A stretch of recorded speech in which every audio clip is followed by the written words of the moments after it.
से आप लोग देखते हैं mostly we can see in the markets, आप देखते हैं कि आज के डेट में सबसे ज़्यादा जो टूल्स हैं वो डेटा साइंस और डेटा एनालिटिक्स यूज़ हो रहा है। क्या यूज़ हो रहा है? Data science. आज के डेट में एक तरह से हम कहा जाए, जब आप लोग अभी पढ़ते हैं, जब हम पढ़ते थे उस समय C++ का बहुत ही डिमांड था, जैसे आज के डेट में डेटा साइंस था। रियल थिंग है क्योंकि आज के डेट में data science, data analytics day by day क्या हो रहा है, इंक्रीज हो रहा है मार्केट्स में। अब हम यहां पर जो मेजर फैक्टर देखते हैं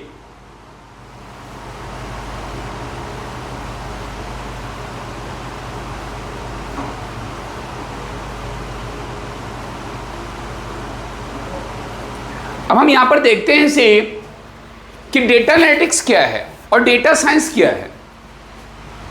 देखिए, अगर हम टॉपिक करते हैं यहां पर डेटा एनालिटिक्स, आपको इतना ही पता गया होगा, डेटा को एनालाइज करो और उस डेटा को एनालाइज कर विजुअलाइज रिपोर्ट जनरेट करो, चाहे वह चार्ट हो, बार चार्ट हो, हिस्टोग्राम हो या पाई चार्ट हो। गाइस, रियल ये चीज नहीं है, रियल सिनेरियो ये चीज नहीं है जो आप समझते हैं। मैं इसको एक लेमन एग्जांपल से प्रूव कर रहा हूं कि what is role of data analytics. फिर हम बात करेंगे डेटा साइंस, फिर बात करेंगे उसकी टूल्स की बात करेंगे।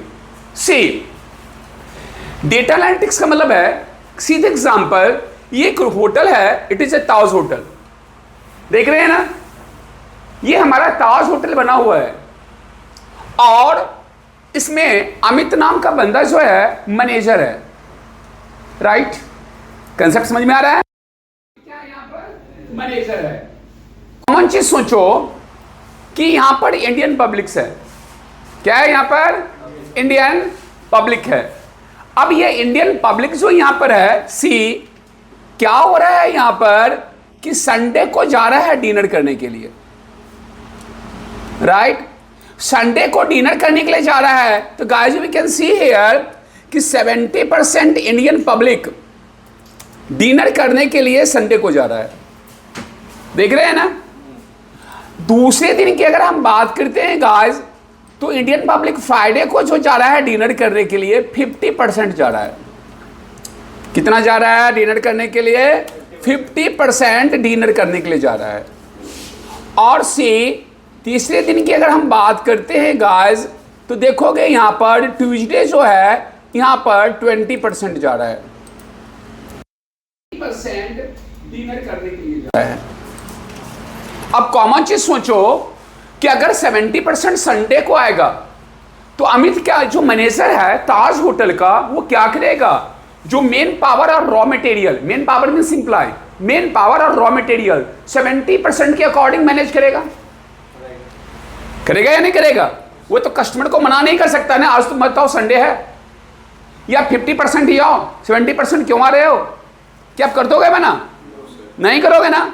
इसका मतलब है आप मेन पावर और रॉ मटेरियल 70% के अकॉर्डिंग क्या करोगे? मैनेज करोगे, राइट? अब आपने क्या किया, 70% के कॉरस्पॉन्डेंस यहां पर क्या किया, रॉ मटेरियल और मेन पावर क्या किया, मैनेज कर लिया। रॉ मटेरियल है, मैनेज कर लिया, और main power. Point is clear? अब फ्राइडे को 50% डिनर करने के लिए आ रहा है, गजब सी बात है कि संडे को आया 70%, तो मेन पावर रॉ मटेरियल हम 70% के अकॉर्डिंग मैनेज कर रहे हैं, लेकिन फ्राइडे को कितना आ गया, ये आ गया 50%, तो क्या होगा हमारे पास? अब जो है 20% मेन पावर और रॉ मटेरियल एक्स्ट्रा है। हम ऑन द स्पॉट पता तो नहीं था मुझे, तो मैं क्या करूंगा कि मेन पावर रॉ मटेरियल 70% जो है वो कंटिन्यू चलेगा। अगर कंटिन्यू एक्सटेंड करेंगे तो क्या होगा, 20% का यहां पर लॉस होगा। Point is clear? और सिमिलर आइट्रेशन यहां भी हो रहा है कि 20% आ रहा है डिनर करने के लिए, तो कॉमन चीज है यहां पर 30% का लॉस हो रहा है ना? मतलब 20% और 30% टोटल कितना हो गया? अब सोचो, जिस कंपनी का अगर 50% लॉस होगा, जिस ताज होटल का 50% लॉस होगा, वो क्या ताज होटल प्रॉफिट रहेगा? नहीं रहेगा ना। ये कितना बड़ा बिग लॉस है। इस टाइप के लॉस अगर होते जाएगा, बॉस कितना मैनेज करेगा उस चीज को। इसके लिए क्या किया गया, इस प्रॉब्लम को रिजॉल्व करने के लिए हमने क्या किया, यहां पर एक डीए को बैठा दिया। व्हाट दिस वन, हमने यहां पर एक डीए को बैठा दिया। It is called data analytics. ये डीए क्या किया, इस बैठ के और जो संडे का डेटा है उसको एनालाइज किया। क्या कर रहा है यहां पर, और एनालाइज कर प्रेडिक्ट कर देता है कि फ्राइडे को डेटा कितना आएगा। देख रहे हैं ना, जो संडे का रॉ डेटा था उस डेटा को क्या किया इसने, इस डेटा को एनालिसिस किया और एनालिसिस कर यहां पर प्रेडिक्ट कर दिया, फॉरकास्ट कर दिया कि आने वाला जो है फ्राइडे को कितना % डेटा आएगा। अब अमित मैनेजर को अगर पहले पता लग गया कि मुझे 50% आएगा डेटा फ्राइडे को, तो मेन पावर रॉ मटेरियल क्या करेगा, 50% अकॉर्डिंग मैनेज करेगा। तो जो 20% लॉस हो रहा था वो क्या हो गया, रिजॉल्व हो गया ना। सिमिलर अगर हमारे पास में क्या होता है कि यहां पर देखोगे, अब जो है यहां पर भी एक डीए बैठा दिया। देख रहे हो ना, क्या किया, डेटा एनालिटिक्स बैठा दिया। और ये डीए क्या किया, जो करंट डेटा है आपको फ्राइडे का, ये डेटा को एनालाइज करेगा और प्रेडिक्ट कर देगा कि आने वाला डे में कितना आएगा। तो क्या किया, यहां का डेटा को क्या किया, इसने एनालिसिस किया। और संडे का डेटा नहीं करेगा, ये करेगा करंट डेटा। और क्या करेगा यहां पर, उसका प्रेडिक्ट कर देगा। तो ये प्रेडिक्ट करना मतलब क्या हो गया, फोरकास्टिंग करना। तो जो हमारा लॉस हो रहा था 20% और 30%, वो डेटा को अमित मैनेजर को पहले से अवेयरनेस कर दिया कि इन फ्यूचर आने वाला जो डेटा है कंज्यूमर, वो 50% या 20% डिनर खाने के लिए आएगा। तो क्या होगा, अपनी मेन पावर और रॉ मटेरियल को उसके अकॉर्डिंग मैनेज करेगा। अब ये सारा जो एक्टिविटी हुआ, इवेंट हुआ है, इसको क्या करेगा, विजुअलाइज रिपोर्ट में रिप्रेजेंट कर देगा। विजुअलाइज रिपोर्ट मतलब क्या हो गया, हम बात करते हैं पाई चार्ट, हिस्टोग्राम, बार, इसमें हम क्या करेंगे, डिस्प्ले कर देंगे। इसके लिए हम क्या यूज करते हैं, पावर बीआई, टैब्लू, डैशबोर्ड बनाते हैं ना। तो ये चीज होता है डेटा एनालिटिक्स का पार्ट। डेटा एनालिटिक्स का मतलब ये होता है जो अपकमिंग लॉस हो रहा है उसको पहले ही प्रेडिक्ट कर दिया जाए, उसको अवेयरनेस कर दिया जाए ऑर्गेनाइजेशन को, वो अपकमिंग जो लॉस होने वाला इवेंट है उससे क्या हो गया। तो ये काम होता है डेटा एनालिटिक्स के लिए। डेटा एनालिटिक्स में जो टूल्स पढ़ते हैं वह होता है सी, वहां पर टूल होता है पाइथन, पढ़ते हैं वहां पर एडवांस एक्सेल, जिसमें एच लुकअप, वी लुकअप की बात करते हैं, पढ़ते हैं वहां पर जाकर पावर बीआई, टैब्लू, और वहां पर पढ़ते हैं बेसिक मशीन लर्निंग, क्या पढ़ते हैं, और डेटाबेस माइस्क्यूएल। ये सारे टूल होते हैं किसके, डेटा एनालिटिक्स के लिए। अब बात उठती है, आपको सबसे बड़ी देखना है, यस टेल मी सर, यहाँ पे रॉ मटेरियल, मैन पावर किस चीज के लिए है, मतलब क्या स्पेसिफिकेशन है? जितने कस्टमर आएगा उसके कॉरस्पॉन्डेंस रॉ मटेरियल मैनेज करेंगे ना। रॉ मटेरियल में खाने पीने का चीज, सर जैसे, हाँ सर, जैसे ये होटल है, हाँ, सर उसकी कैपेसिटी संडे, फ्राइडे और ट्यूसडे, राइट। सर वो तो हमें, जैसे सर मान लीजिए एक 50 सीट्स का टेबल है, तो वहाँ पे हमें ऑलरेडी वो एक पता है कि 50 लोग वहाँ पे अकोमोडेट हो सकते हैं एक बार। हाँ। तो सर अगर मुझे पता है कि मेरे एरिया में मैं 50 बंदे बैठा सकता हूँ के लिए, तो सर फिर एनालिसिस का जरूरत क्या पड़ेगा? बता देता हूँ। 50 बंदे का सीट है एग्जाम्पल, लेकिन हमारे पास में संडे का छुट्टी का दिन है, संडे का छुट्टी का दिन है और 50 है ना, 50 तो आ गया संडे को, अदर डे जो है 20 ही आएगा, अदर डे है 10 ही आएगा। तो 50 के अकॉर्डिंग हम 7 डेज मैनेज नहीं करेंगे ना, तब तो लॉस होगा ना। हमारी कैपेसिटी है, हमारी वॉल्यूम है 50 सीट्स, एज्यूम कर लिया, संडे को तो 50 आ गया। अमित मैनेजर ने क्या किया, 50% के अकॉर्डिंग क्या किया, मैनेज कर लिया। लेकिन अगर बात करें, अगर we are discuss about the Friday and Tuesday, we can not manage according to your 50% of Sunday data. How can we can manage if you are extending the main power and the raw materials? तो वो क्या होगा आपके पास में, it is a big loss of the company, of enterprises. So we can manage the DA, and DA can analyze the current data as well as to predict the result, forecast the result, what is happening in the future. It is meaning the data analytics. Data analytics not only to analyze the structural, unstructured and the semi-structural data. They can analyze the real data, what is happening in inside of the hotel, inside of the MNC, and according to predict the result, forecast the result. उस loss को क्या करना है? Remove करना है ना, company को profit देना है ना, they get the data analytics. This point is clear? अब बात उठती है सी, ये एक अलग पार्ट्स हो जाते हैं, बट इसमें हम लोग क्या करते हैं, एमएल डीप में नहीं पढ़ते हैं, इंट्रो पार्ट पढ़ते हैं। दूसरा पार्ट है डेटा साइंस। मार्केट्स में जितने सारे इंस्टीट्यूशन हैं, वो मार्केट्स में पब्लिक को एक वेंडर्स मिल जाता है। देखिए, अगर आप जाते हैं साइंस की तरफ, ढेर सारे ब्रांचेस हैं। नाम क्या है?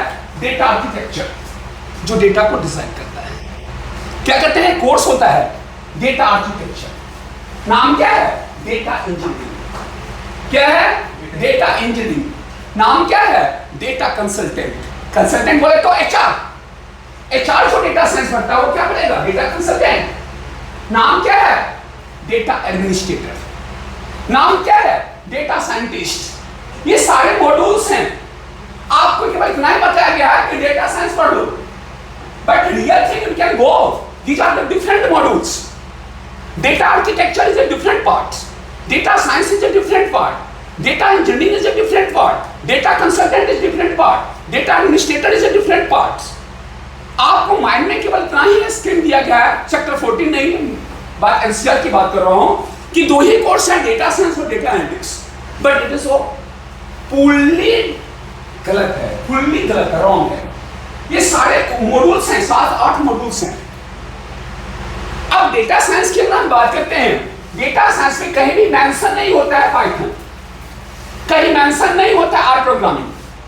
ये प्री रिक्वायरमेंट है। जैसे आप क्या करते हैं, मंस स्टैक सीखते हैं, तो आपको उसमें प्री रिक्वायरमेंट है HTML, CSS, जावास्क्रिप्ट, ES6। ये डेटा, ये मन स्टैक का प्री रिक्वायरमेंट वो मेंशन नहीं करता है। मन स्टैक का 4 ही टूल्स होते हैं ना, एक्सप्रेस.js, नोड.js, एंगुलर.js, एक्सप्रेस.js, रिएक्ट.js, नोड.js और MongoDB। ये 4 टूल्स हैं, कहीं भी मेंशन नहीं होता HTML, CSS और JavaScript. Similar we are discussing data science, कहीं भी मेंशन नहीं होता है पाइथन, कहीं मेंशन नहीं होता है आर प्रोग्रामिंग, कहीं मेंशन नहीं होता है रूबी। ये प्री रिक्वायरमेंट है। जो डेटा साइंस सीखेगा उसके लिए पहला चीज रिक्वायरमेंट है कि आपको पहले ये चीज आनी चाहिए। सब इंस्टीट्यूशन क्या करता है कि अब डेटा साइंस कोर्स पर पहले पाइथन स्टार्ट करता है, राइट? वो पाइथन स्टार्ट करता है, तुझे पता है कि पाइथन ये अगर तो कर नहीं पाएगा, तो लिटरली वो स्टार्ट करता है पाइथन से। लेकिन अगर हम डेटा साइंटिस्ट हैं, डेटा साइंस कोर्स कर रहे हैं, अगर मुझसे पूछेगा तो मैं तो पाइथन पढ़ाता ही नहीं। आप पाइथन पहले पढ़ें फिर डेटा साइंस पढ़ें, तो डेटा साइंस का यही टूल्स है। पहला चीज है एआई। क्या बात करते हैं यहां पर? AI is the word artificial intelligence. Artificial intelligence का काम क्या होता है? मैं पीछे क्लास में बता चुका था, डिसीजन मेकिंग की कैपेसिटी होती है। जो डिसीजन जनरेट करते हैं वो काम किसका है? एआई का काम होता है। और एआई जो डिसीजन मेकिंग करता है अकॉर्डिंग टू सराउंडिंग एनवायरनमेंट। क्या कहा मैंने? According to surrounding environment. जैसे ऐसे मैंने कहा एक कार है, मैंने कहा एक कार है, कार को मैंने क्या किया? मैंने कहा कि सेक्टर 14 ओल्ड डीएलएफ से आप एमजी रोड मेट्रो स्टेशन जाओ। Clear point? कार को स्टार्ट कर दिया, लेकिन इफ्को चौक पर क्या, किसी का एक्सीडेंट हो चुका है। इफ्को चौक पर किसी का क्या हो गया? एक्सीडेंट हो गया है। तो यहाँ पर अगर एआई की बात करते हुए, तो वह कार जो है इफ्को चौक नहीं जाएगा, सॉरी एमजी रोड नहीं जाएगा, वो पहले इफ्को चौक पर पैसेंजर को उठाएगा, हॉस्पिटल पहुंचाएगा, उसके बाद एमजी रोड जाएगा। लेकिन मशीन लर्निंग होता तो वह कार क्या करेगा? सेक्टर 14 से चलेगा और सीधा एमजी रोड जाएगा।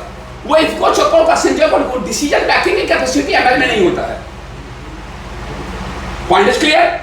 अब बात करते हैं एआई में, हम लोग बात करते हैं तो मेजर 2 पार्ट होता है। मैं पिछली क्लास में बताया था, one is the generative AI, another is agentic AI. 2 part होता है। देखो, जनरेटिव एआई और एजेंटिक एआई, आप लोग क्या करते हो? चैट जीपीटी यूज करते हो, कोपायलट यूज करते हो, सिंथेसिस यूज करते हो। ये सारे क्या हैं? एआई टूल्स हैं। आज के मार्केट्स में हम बात करते हैं 35 to 40 tools he AI tools हैं। तो अब बात होती है, हमने क्या किया कि रेलवे स्टेशन देखो चैट जीपीटी पे टैक्स मारा, वो टैक्स कहां जाता है? मॉड्यूल्स में। मॉड्यूल क्या करता है? कोरस्पोंडेंस कंटेंट आपको डिस्प्ले करता है। तो कंटेंट जनरेट करने की कैपेसिटी, कंटेंट जनरेट करने की कैपेसिटी जिसमें होता है उसे क्या कहते हैं? Generative AI. Generative AI is responsible to create the content, to make content. अब जनरेटिव एआई का दो पार्ट्स है। जनरेटिव एआई का मैं बताया भी होगा पीछे क्लास में, दो पार्ट्स है। One is the generator, another is the discriminator. याद होगा जनरेटर का काम क्या होता है? To generate the content. वो इमेज क्या करेगा? जनरेट करेगा। अब इमेज जनरेट करेगा और उस इमेज को ट्रांसफॉर्म कहां करेगा? डिस्क्रिमिनेटर के पास में। कहां ट्रांसफर करेगा? डिस्क्रिमिनेटर के पास में। और डिस्क्रिमिनेटर का काम है वो इमेज को चेक करेगा ये इमेज फेक है कि रियल है। जब तक आपका डिस्क्रिमिनेटर उस इमेज को पकड़ लेता है तो मतलब क्या हो गया? जनरेटर स्मार्ट नहीं है। उस पीरियड में क्या होगा? वो इमेज फिर आइटरेट होगा, फिर लूप चलेगा। कब तक? जब तक डिस्क्रिमिनेटर फॉल्स न हो जाए। ऐसा कराता है कि कॉल जनरेटिव एआई में बात करते हैं। दूसरी बात करते हैं यहां पर, और उसमें प्रयोग हुए NLP, natural language processing, computer vision, और weak AI, strong AI, powerful AI and super AI. ये सारे चीज हम बात कर चुके हैं, राइट? तो हमने यहां पर बात की क्या? पहला जो मॉड्यूल्स है बात की है एआई। एआई के बारे में इंट्रोडक्शन बेसिक बताए हमें। हम आते हैं एमएल। एमएल की बात करें, एमएल में हम क्या यूज करते हैं? मैंने पीछे क्लास में बताया था मशीन लर्निंग। एक मॉडल बना दिया, मान लो कि ये एक मॉडल है और इसमें हमने क्या किया? इनपुट डेटा डाल रहे हैं। क्या कर रहे हैं? इनपुट डेटा डाल रहे हैं, चाहे वह सुपरवाइज्ड मशीन लर्निंग का डेटा हो, चाहे वह अनसुपरवाइज्ड मशीन लर्निंग का डेटा हो। हमने इनपुट तो डालनी है। इनपुट कहां डाला है आपने? मॉडल में। मॉडल क्या करेगा? वो डेटा को एल्गोरिथम के बेस पर क्या करेगा? प्रेडिक्ट करेगा। क्या करेगा? रिजल्ट देगा, आउटपुट देगा। तो ऐसा लर्निंग जो मशीन लर्निंग का मतलब होता है to train of data to predict the result, to train of data to predict of result based on algorithms, based on logic, based on formulas. ऐसा लर्निंग कराता है मशीन लर्निंग। लेकिन machine learning काम किस पे करता है? लॉजिक, एल्गोरिथम पे, फॉर्मूला पे। Machine learning large amount data अगर मिल जाता है तो उसमें प्रेडिक्शन करना इसके लिए टफ हो जाता है। मशीन लर्निंग सक्सेस कहां हो रहा है? जब आपका स्मॉल अमाउंट ऑफ डेटा हो, उस पीरियड में मशीन लर्निंग क्या करेगा? बेटर परफॉर्मेंस करेगा, बेटर रिजल्ट देगा आपको। लेकिन अगर हम बात करते हैं जब लार्ज अमाउंट ऑफ डेटा हो, लार्ज अमाउंट ऑफ डेटा हो तो हम लोग यूज करते हैं डीप लर्निंग। क्या यूज करते हैं वहां पर? Deep learning. अब मशीन लर्निंग में देखोगे it is further divided 3 blocks. एक है सुपरवाइज्ड मशीन लर्निंग, पीछे क्लास में बात किए थे, अनसुपरवाइज्ड मशीन लर्निंग और reinforced machine learning. Semi supervised चलता नहीं है। अब है सुपरवाइज्ड मशीन लर्निंग का मतलब क्या होता है? पता होता है, मतलब क्या होगा? डेटा नोन होगा, डेटा नोन होगा और डेटा लेबल्ड होगा। नहीं, लेबल्ड का मतलब होता है पिक्चराइज्ड फॉर्मेट डेटा होगा, इमेज बेस्ड डेटा होगा। डेटा नोन होगा और डेटा लेबल्ड होगा। ऐसा लर्निंग क्या कहलाता है? Supervised machine learning. And the supervised machine learning, I have discussed in the back class, it is divided into 2 sections. One is the what? Regression and classification. क्या कहा मैंने? Regression और classification. What is meaning of regression? Regression क्या होता है? आप कभी statics पढ़े होंगे तो क्या होता है? X axis and Y axis, दो एक्सिस आपस में रिलेट करेगा, क्या बनाएगा? इमेज। ऐसा क्या कहलाता है? रिग्रेशन। अब देखो जो एक्स एक्सिस है वो क्या कहलाता है? Dependent axis. Why? It is called independent axis. X independent है, Y dependent है। मैं कहा X axis में 3 सब्जेक्ट ले लो, मैथ, इंग्लिश, साइंस। मैं पूछता हूँ कि स्कूल का सारे बच्चे का मैथ, इंग्लिश, साइंस में मार्क्स एक जैसा होगा? पॉसिबिलिटी नहीं है। तो वेरिएशन हुआ ना मार्क्स में, तो क्या कराता है ये? Independent axis. Axis always the independent axis because marks is updated. Now Y जो है डिपेंडेंट एक्सिस, उसने कहा कि जिस बच्चे का मार्क्स 60 है वो पास होगा, 60 से बिलो होगा तो वो फेल होगा। तो ये कांस्टेंट सबके लिए हो गया ना स्टैंडर्ड। तो ये क्या कहलाता है? Dependent axis. So in the regression we are discussed there are the two axes, one is the dependent, another is the independent axis. Now regression is further classified in three subparts. एक होता है simple regression, multi regression, poly regression, एक होता है linear regression। linear regression का मतलब क्या होता है? जितना x axis इंक्रीज करेगा उतने पैरेलल में y axis इंक्रीज करेगा। बात समझ में आ रहा है ना? जब ग्राफ बनेगा, जिससे ग्राफ चलेगा, ये एक्स वाई है, जिससे ग्राफ चलेगा, तो जितना एक्स इंक्रीज करेगा उतना वाई एक्स इंक्रीज करेगा, वो क्या कहलाता है? Linear regression. अगर एक्स एक्सिस 5 पर गया है तो वाई एक्सिस का भी क्या होगा? 5 होगा।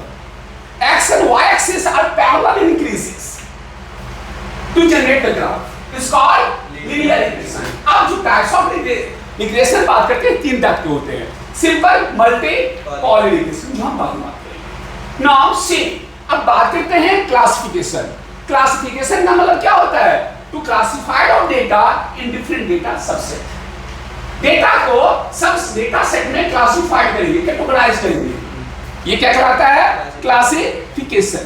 अब बात करते हैं, ये था सुपरवाइज मशीन लर्निंग, क्योंकि प्रिंट को बचा रहे हैं सब मिलकर। अब बात है अनसुपरवाइज मशीन लर्निंग। क्या कहते हैं? Unsupervised machine learning. Unsupervised machine learning जो होता है, डेटा अननोन होता है, अनलेबल्ड होता है। डेटा क्या होता है? अननोन होता है। डेटा क्या होता है? अनलेबल्ड होता है। और ये काम करता है 9 to 10 एल्गोरिथम पर। कितना पे काम करता है? 9 to 10 एल्गोरिथम पर। पीछे क्लास में हम एक 10 एल्गोरिथम पर आए भी थे, राइट? जैसे हम बात करते हैं एसवीएम, नाम क्या है? Support vector machine algorithms. नाम सुना? केएनएन, के नियरेस्ट नेबर एल्गोरिथम। नाम सुना होगा रैंडम फॉरेस्ट एल्गोरिथम। नाम सुना होगा के मीन क्लस्टरिंग एल्गोरिथम। नाम सुना होगा नेट बायस एल्गोरिथम्स। इस तरह से हमारे पास में क्या है? 10 एल्गोरिथम यूज करते हैं, इसमें unsupervised machine learning. Clear point?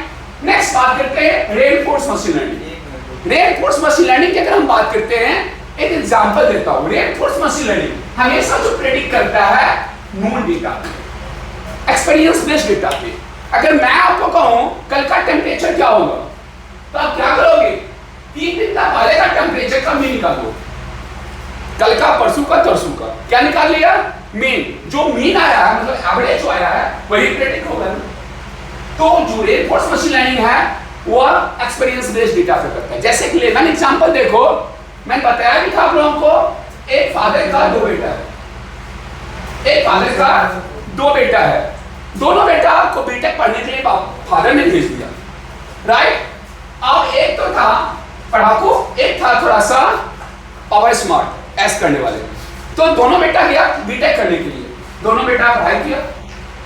जो बेटा था पढ़ाकू वो अच्छे मार्क्स से पास किया, जो पढ़ाकू नहीं था वो थोड़ा कम मार्क्स से लेकिन पास कर दिया, फेल नहीं किया। अब जॉब में गया तो जो पढ़ाकू बेटा था उसको जॉब लग गया, और जो थोड़ा सा कम मार्क्स से और स्मार्ट था उसको जॉब नहीं लगा। अब जो पढ़ाकू बेटा जॉब करने जाता था उसको जाने में दिक्कत होता था, तो अपने फादर के पास में गया। हम बात करते हैं किसके? रेनफोर्स मशीन लर्निंग का। वो अपने फादर के अवार्ड मिल रहा है उसको, रेनफोर्स लर्निंग में अवार्ड दे सकता है।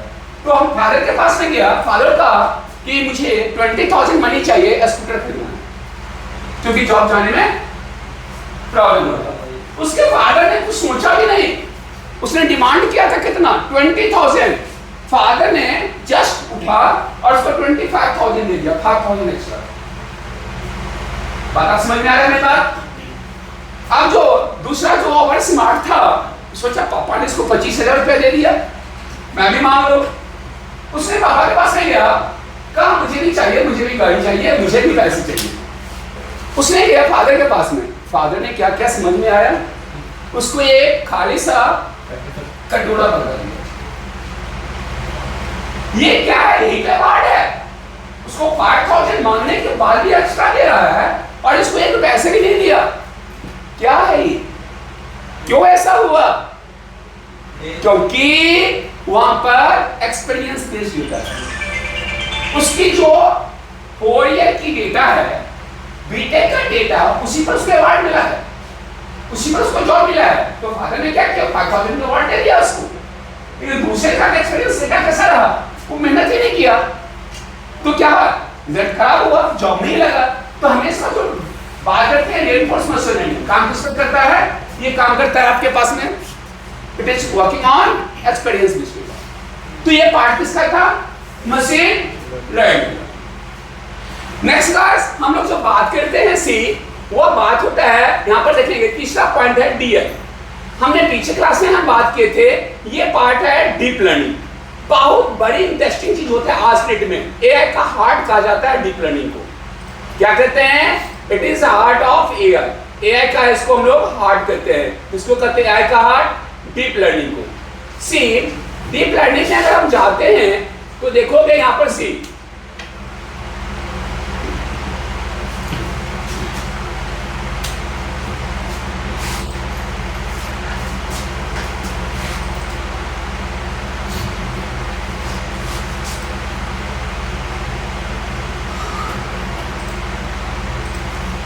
राइट।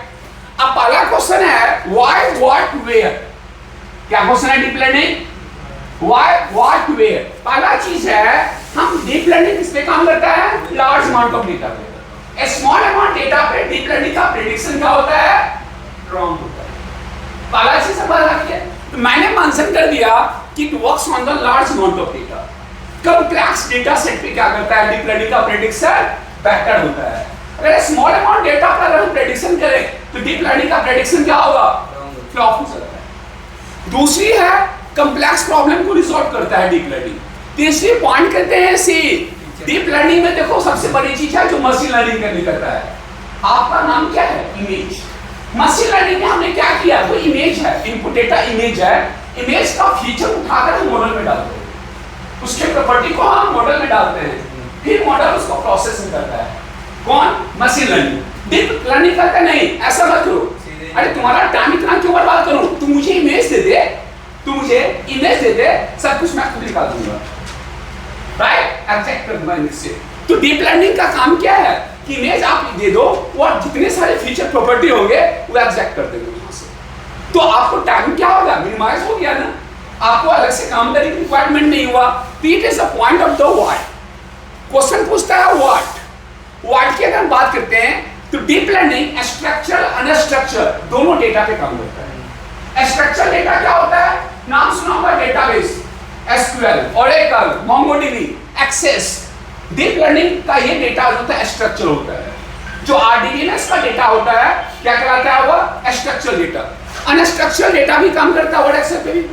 दूसरी बात होता है हमारे पास में सी, ये रियल वर्ल्ड प्रॉब्लम को रिजॉल्व करता है। डीप लर्निंग कहाँ यूज होता है, मेडिकल फील्ड्स में। कहाँ यूज होता है, मेडिकल फील्ड्स में, रोबोटिक्स में, सेल्फ ड्राइविंग कार्स में और ट्रांसलेशन में। क्या यूज करते हैं, जैसे गूगल पर आप ट्रांसलेशन यूज करते हो। तो ये हमारा क्या क्वेश्चन यहाँ पर डीप लर्निंग में, why what and where. Next जो हम डीप लर्निंग की बात करते हैं गाइस, सी ये है डीप लर्निंग जो हम यहाँ पर बता रहे थे। पहला चीज है deep learning unsupervised machine learning नहीं है। डीप लर्निंग काम किस पे करता है, इमेज बेस्ड, पिक्चर बेस्ड। अब पिक्चर बेस्ड लर्निंग क्या कहलाता है, सुपरवाइज्ड मशीन लर्निंग। तो डीप लर्निंग हमेशा जो काम करता है किस पे, सुपरवाइज्ड मशीन लर्निंग पे। मतलब क्या, डेटा लेबल्ड होगा, डेटा नोन होगा, तो ऐसा काम करता है कौन, डीप लर्निंग। तो deep learning is fully work on supervised machine learning. और यहां पर बात करेंगे सुपरवाइज्ड मशीन लर्निंग में हम डीप लर्निंग की बात करते हैं। यहां पर देखते हैं से जो हमारा रिग्रेशन और क्लासिफिकेशन दो पार्ट है। अभी बात किया था मैंने, क्या किया था, रिग्रेशन बता दिया था ना, और क्लासिफिकेशन होता है। क्लासिफिकेशन भी दो पार्ट में है, क्लस्टर और रिकमेंडेशन सिस्टम, जो हम बाद में बात करेंगे। क्या है, it is a two type of the classification subsets. अब देखो ऊपर में क्या बनाए थे, एआई है ना, उसके बाद क्या एमएल है ना, उसके बाद क्या डीएल है ना, उसके बाद क्या हो गया एनएन, न्यूरल नेटवर्क्स। तो ये सारे पार्ट किसका है, डेटा साइंस का। कहीं भी पाइथन ऐड है, कहीं भी आर प्रोग्रामिंग ऐड है, ये प्री रिक्वायरमेंट है। तो बात करते हैं it is a tools of the data science, right. Next हम बात करते हैं से अब देखो यहाँ पर डीप लर्निंग क्वेश्चन है कि what is deep learning. Deep learning का हम किए हैं, deep learning is a collection of statistical techniques of the machine learning for learn feature hierarchical that's are actual based on artificial intelligence neural networks. मतलब क्या हो गया, deep learning neural network पे काम करता है। एन नंबर ऑफ न्यूरॉन्स होते हैं, जो एन नंबर ऑफ न्यूरॉन्स क्या होते हैं, आपस में इंटीग्रेटेड होते हैं in an number of layer से। इसका मतलब क्या, डीप लर्निंग में फार्मूला नहीं होते हैं, डीप लर्निंग में लॉजिक नहीं होते हैं, डीप लर्निंग में एल्गोरिथम नहीं होते हैं। क्लियर है पॉइंट। नेक्स्ट हम बात करते हैं सी, जो हम बात करते हैं सी गाइस, देखिए डीप लर्निंग कैसे काम करता है। पिछली क्लास में बताया अभी तक क्या है हमारे, अगर आप साइंस का होगा बायोलॉजी जियोलॉजी, तो हमारे पास में ये क्या है, ये पूरा अगर हम बात करते हैं ये डेंटाइल्स है। डेंटाइल्स का काम क्या है, इनपुट लेना। साइंस वाले होंगे बायोलॉजी, डेंटाइल्स का काम क्या होता है, डेंटाइल्स का काम होता है इनपुट लेना। अब इनपुट कहां जाएगा, सेल बॉडी में, इट मींस न्यूक्लियस। कहां जाएगा, न्यूक्लियस के पास कहां जाएगा, एक्सॉन। एक्सॉन का काम क्या होता है, रिजल्टेंट जनरेट करना, प्रेडिक्शन करना, बेस्ट रिजल्ट देना। किसका काम है, एक्सॉन का। और क्या मिलेगा उसको, आउटपुट। तो डेंटाइल्स का काम हो गया इनपुट लेना। ये सेल बॉडी है, सेल बॉडी में न्यूक्लियस होते हैं और यहाँ पर एक्सॉन है, ये नंबर ऑफ एक्सॉन्स है, और ये क्या करेगा, आउटपुट देता है एक्सॉन। सिमिलर अगर हम डीप लर्निंग में काम कर रहे हैं तो W1 देख रहे हैं, X1 X2 X3 ये सारे क्या है, ग्रिड वाले इनपुट है, ये सारे क्या है, इनपुट है। W1 W2 W3 क्या है, हमारा वेटेज है। ये सारा कहाँ जाएगा, ये पूरे पार्ट जो कहते हैं नोड कहते हैं, क्या कहते हैं, नोड। और एक नोड जो है दो पार्ट में डिवाइड है। यहाँ पर क्या था, एक्सॉन। जो काम यहाँ पर एक्सॉन कर रहा है, बेस्ट रिजल्ट प्रोड्यूस कर रहा है, वही काम यहाँ पर कौन कर रहा है, नोड। नोड दो पार्ट में डिवाइड है, वन इज एफएक्स। एफएक्स होता है आपके पास में, बात करें तो क्या करते हैं, एप्लीकेशन फंक्शन क्या करते हैं, और दूसरा है जेड बायस। बायस का काम होता है इनपुट लेना, जो इनपुट आ रहा है इमेज को लेना और उसको ट्रांसफर कर देना एफएक्स में। एफएक्स का काम है कि मल्टीपल जो आउटपुट आ रहा है, इनपुट आ रहा है बायस से, उसे बेस्ट रिजल्ट रिलीज कर देना। तो नोड का काम क्या हो गया, जस्ट लाइक ऐसे एक्सॉन। नोड का काम कैसा हो गया, एक्सॉन की तरह ना, एक्सॉन का काम रहना। और एक्टिवेशन फंक्शन ये ज्यादा इंपॉर्टेंट है, इसका काम है to release the best result. ये हमारा कैसा स्ट्रक्चर है, डीएल की बात करते हैं। नेक्स्ट जो हम बात करते हैं गाइस से डीप लर्निंग में, देखो ये हमारे पास में डीप लर्निंग में देखोगे ये सारे इनपुट है, कितना लेयर है, एक से ज्यादा लेयर है ना जी, तो मल्टी लेयर होता है। एक से ज्यादा लेयर होता है, क्या कहलाता है, मल्टी लेयर। और मल्टी लेयर जब होता है उसको कहते हैं हिडन लेयर नाम से भी जानते हैं। हर न्यूरॉन एक दूसरे से क्या है, इंटीग्रेटेड है ना, हर न्यूरॉन क्या है, एक दूसरे से क्या है, इंटीग्रेटेड है ना। यहाँ पर कोई फार्मूला नहीं है, कोई लॉजिक नहीं है, कोई एल्गोरिथम्स नहीं है। And number of neurons these are integrated together. और लास्ट में क्या होगा, यहाँ से आउटपुट रिलीज कर देगा। तो ये हम बात करते हैं, क्या हमारे पास में है, बात करते हैं डीप लर्निंग में स्ट्रक्चर की बात। अब देखो जो हम इंपॉर्टेंट बात करते हैं, टाइप्स ऑफ डीप लर्निंग। क्या बात करते हैं यहाँ पर, जो डीप लर्निंग तो समझ में आया, deep learning large amount of data पर काम करेगा, deep learning supervised machine learning पर काम करता है, deep learning and number of neurons पे काम करता है। क्लियर पॉइंट है। डीप लर्निंग के टाइप्स हैं, पहले टाइप्स को करते हैं परसेप्ट्रॉन। क्या करते हैं, डीप लर्निंग का पहला पार्ट है परसेप्ट्रॉन। परसेप्ट्रॉन को करते हैं सिंगल लेयर न्यूरल नेटवर्क्स। एक आदमी का दो नाम होता है, डीप लर्निंग का भी पहला लेयर है जिसका दो नाम है, परसेप्ट्रॉन का हो या सिंगल लेयर न्यूरल नेटवर्क करते हैं। दूसरा है मल्टी लेयर न्यूरल नेटवर्क्स। एक से ज्यादा जब लेयर हो, इमेज प्रॉपर क्लासिफाइड ना हो वन लेयर से, तो क्या करते हैं, एक से ज्यादा लेयर हम यूज करते हैं। तो एक से ज्यादा लेयर को क्या करते हैं, मल्टी लेयर न्यूरल नेटवर्क। इसका भी दूसरा नाम है ANN। मल्टी लेयर का अदर नेम क्या है, ANN, आर्टिफिशियल न्यूरल नेटवर्क्स। तीसरा है फीड फॉरवर्ड परसेप्ट्रॉन, और नेक्स्ट है रेडियल बेस्ड नेटवर्क्स, CNN। दूसरा है RNN, नेक्स्ट है लॉक्स ऑन टर्म्स, नेक्स्ट होता है फॉरवर्ड प्रोपेगेशन, बैकवर्ड प्रोपेगेशन। ये सारे टाइप किसके हैं? These are the types of DL. अब देखो हम थोड़ी सी बात करते हैं, ये चीज क्या है हमारे पास में? सिंगल लेयर न्यूरल नेटवर्क, जिसको हम क्या कहते हैं? परसेप्ट्रॉन कहते हैं। क्या कहते हैं हम उसको? परसेप्ट्रॉन कहते हैं। इनपुट क्या है? ग्रीन वाले इनपुट है ना, ये क्या है? नोड्स है ना, और ये आउटपुट है। तो यहां से लेकर यहां तक देखो कितना लेयर है? एक ही लेयर है ना, एक ही लेयर है ना। नोड से लेकर, नोड का दो पार्ट्स है, एफेक्ट्स और बायस। तो नोड से लेकर इनपुट तक के बीच में एक लेयर हुआ, एक लेयर हुआ, it is called single layer neural network या परसेप्ट्रॉन। अगर हम बात करते हैं see, we are talking about multi layer. अब देखो ये क्या है? Multi layer. इनपुट है ना, एक लेयर यहां से यहां तक हुआ और दूसरा लेयर यहां से यहां तक हुआ कि नहीं हुआ? ये तो नोड है और ये बढ़ सकता है। अब देखो सभी न्यूरॉन्स एक दूसरे से क्या है? इंटीग्रेटेड है ना। तो एक से ज्यादा अगर लेयर होता है तो क्या कहते हैं? एएन। नाम क्या है? आर्टिफिशियल न्यूरल नेटवर्क या multi layer neural network. Clear है पॉइंट? अब बात उठती है सी, नेक्स्ट हम लोग बात करते हैं, ये है हमारे पास में फॉरवर्ड प्रोपेगेशन, बैकवर्ड प्रोपेगेशन। समझे क्या होता है? डिपेंडिंग फॉरवर्ड, ये सारे क्या हैं? इनपुट हैं।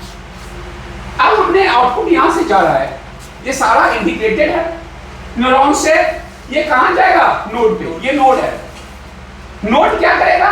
बता चुका हूं ना, जहां पर एफेक्ट फंक्शन है बेस्ट रिजल्ट देता है। अगर रिजल्ट हमारा हिटिंग पॉइंट है 40 किलोमीटर पर आवर, अगर ये 35 किलोमीटर पर आवर देता है रिजल्ट, तो क्या होगा? टारगेट अचीव करेगा।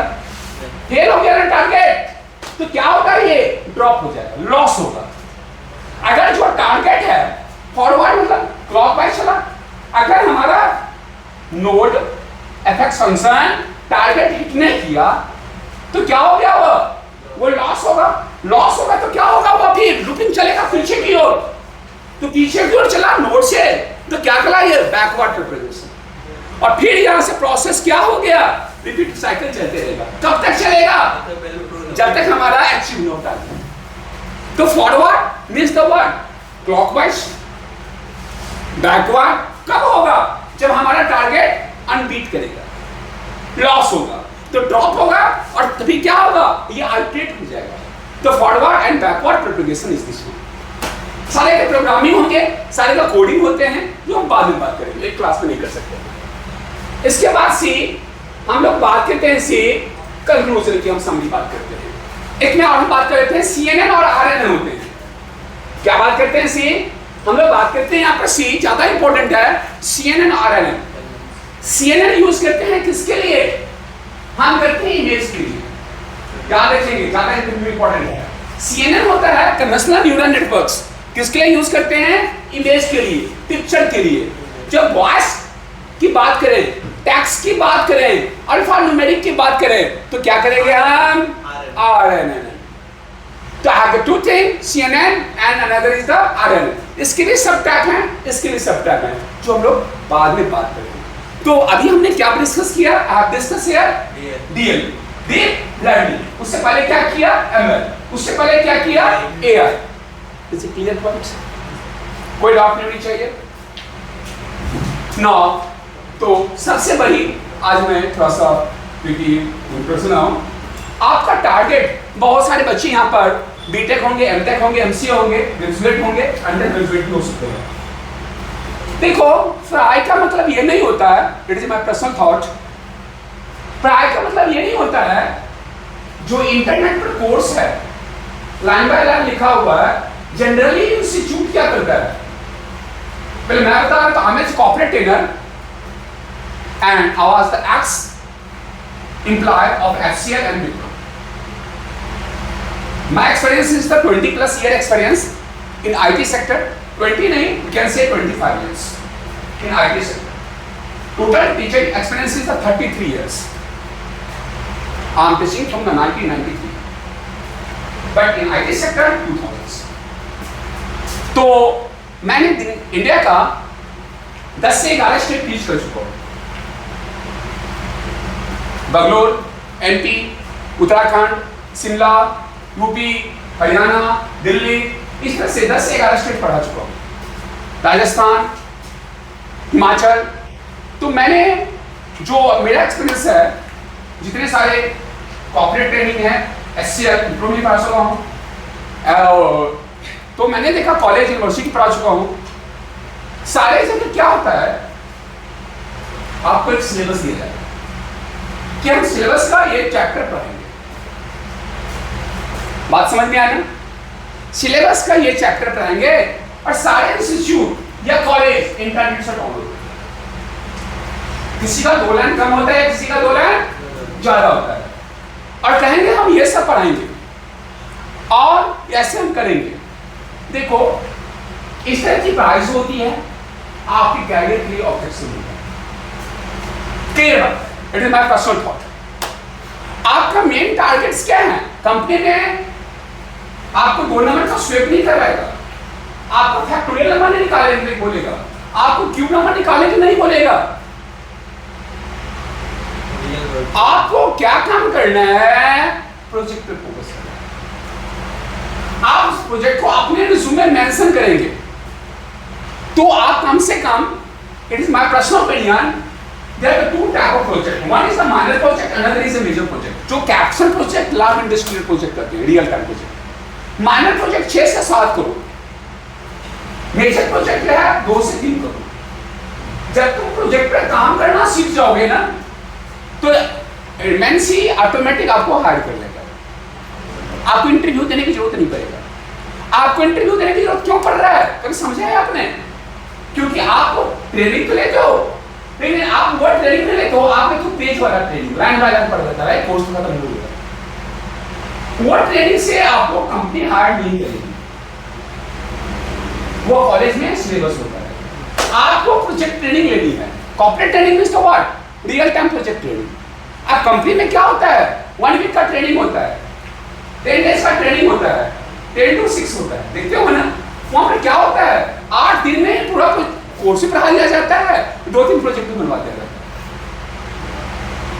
तो इस टाइप की आपको ट्रेनिंग लेना पड़ेगा, क्योंकि वो ट्रेनिंग से काम नहीं होगा। 5 से 6 नॉर्मल प्रोजेक्ट बनाओ, माइनर प्रोजेक्ट बनाओ, 2 से 3 मेजर प्रोजेक्ट बनाओ, तब जाकर आप प्रोजेक्ट हैंडल करोगे। कंपनी में जाओगे, प्रोजेक्ट दे देगा, लैपटॉप दे देगा, बेटा काम करो। आपको प्रोजेक्ट पे काम ही नहीं किया है। कभी कोई सेंटर वाला जो है, इंस्टीट्यूट वाले, कॉलेज वाले, एक प्रोजेक्ट आपको आएगा 7 सेमेस्टर में जमा कर ले, अब वो काम किए हो, उस पर कोई कंपनी आपको हायर नहीं करेगी। फिर आपको दर-दर भटकना पड़ता है। जब तक आप जो 4 से 5 प्रोजेक्ट बनाओगे, आपको कॉन्फिडेंस लेवल अप होगा, फिर जाकर उस प्रोजेक्ट को क्या करोगे? आप मेंटेन कर सकते हो। तो आपको काम करना है, मेन थीम करना, फोकस करना है प्रोजेक्ट, और रिज्यूम में उस प्रोजेक्ट को मेंशन करोगे। और जो टेक्निकल क्यूरी होता है ना, वो बीटी में क्या पढ़ा ये नहीं पूछता है, एमटेक में क्या पढ़ा ये नहीं पूछता, सिलेबस वो पूछता है 70% पूछता है आपको उस प्रोजेक्ट से ही क्यों, जो आपको रिज्यूम में मेंशन है। बात समझे ना? और तुम फेक प्रोजेक्ट बनाओगे, वो समझता है।